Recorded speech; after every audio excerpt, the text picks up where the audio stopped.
Pittsburgh has always been a city that moves forward into the future with a strong sense of its past. The history of Pittsburgh is woven into the very fabric of the city. It is present in its buildings, its neighborhoods, its community institutions, and in the spirit of its people. Much of the detail that constitutes the story of Pittsburgh and of Pittsburghers, how they lived and worked, how they struggled and thrived, and how they have governed themselves, can be found in Pittsburgh city records. At least since its incorporation in 1816, the records of the city of Pittsburgh have been an invaluable resource, not just for historians, but for citizens holding their elected representatives accountable, for policymakers seeking data vital to safeguarding public health, safety, and property, and for entrepreneurs and merchants seeking to better understand the economy of the city in which they intend to grow their businesses, both small and large. Recently, Pittsburgh City Council has taken an important step toward ensuring the information, stories, evidence, and data contained in these records will be preserved for future generations of Pittsburghers by approving a plan to create a City Archives Commission, which will be responsible for establishing and overseeing policies related to the long-term preservation of city records. A smart, comprehensive, and responsible city archives policy must include a strategy to ensure long-term access to and preservation of digital records. For decades now, Pittsburgh city government has been working with computers in creating vast amounts of digital information.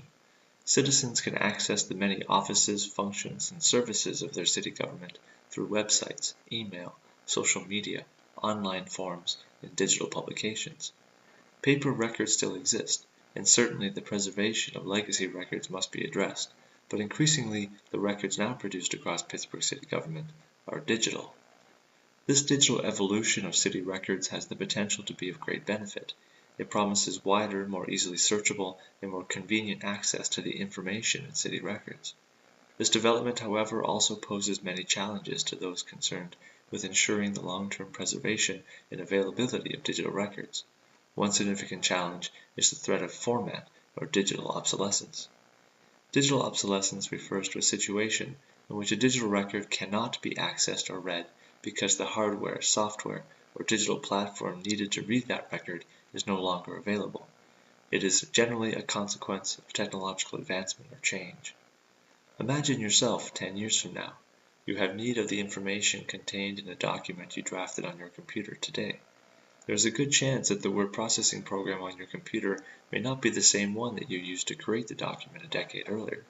Or perhaps you stored the digital document on a medium, such as CD-ROM or computer disk, which in the future is no longer widely used or compatible with your computer. The result is you are not able to access the information on your old file using your current technology. Now imagine that being the case for millions of documents and records. This, in essence, is the risk that digital obsolescence poses to public records and, by extension, to public memory. Fortunately, digital obsolescence is not a problem without a solution. It has been recognized as a long-term preservation challenge for decades, and much work has been done developing strategies for addressing it. It does, however, require consistent management, long-term planning, and of course, an investment of resources. Preserving access to Pittsburgh city records for the future is not free. The costs and risks of not doing so, however, are potentially great. Committing now to developing a long-term preservation strategy for city digital records will help secure an informed, transparent, and knowledgeable future for Pittsburgh.